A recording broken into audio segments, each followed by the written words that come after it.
Hey guys, so before you say anything, I know, another clip-in video, but I wanted to come to you all to show specifically how I add color and highlights to my curly clip-ins. I have a previous video that showed this technique on a headband wig, so now I'm doing so on these. With this technique, you can take the color as high up as you want, but I love the colored ends look. So if you want to see how I got this color, just keep on watching. So here are my clip-ins, and I'm just showing you guys how they look beforehand.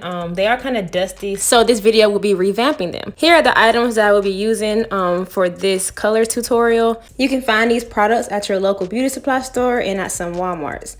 I do prep my station, so I'm in my bathroom, so I just want to make sure I put down something so I'm not making a mess. I will be using the colored box dye on some of my clip-ins, and I will be using the BW2 and the 30 volume developer on other parts, so you guys will see why in a second. The little booster pack that they have, I think that's just bleach, and it helps to lift the hair a little bit more when you're doing color, and that's just what I poured in and shook it up.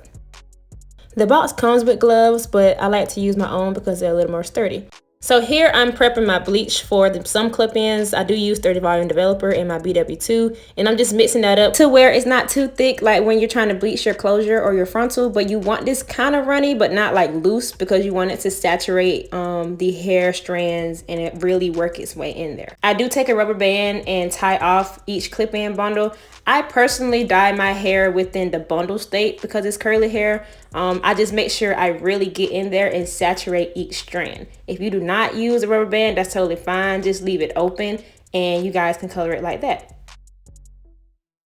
So for this clip, I will be using my BW2 powder. If you guys can see, it doesn't have that much color. So I use the bleach to lift the hair to like that brown color. And then on my clip-ins where I already have color, I will be using my box dye to kind of make that color more vibrant and have it popping.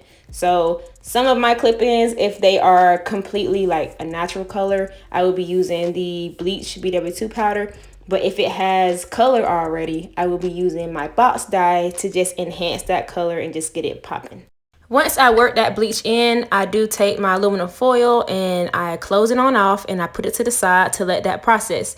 I just see people use aluminum foil. I think I understand why, it kind of helps the process quicker, but I'm not a professional, so don't get me to lying. So here is a clip-in that already has some color, as you guys can see. It's kind of dusty, so I use my box dye solution that I just mixed up and I put that on my ends. So you guys will see me working that in, just making sure that it's saturated and I'm getting every strand within that hair bundle. Always work your product in and make sure you're getting inside of each strand, and then flip over and repeat the same process on the other side of the bundle.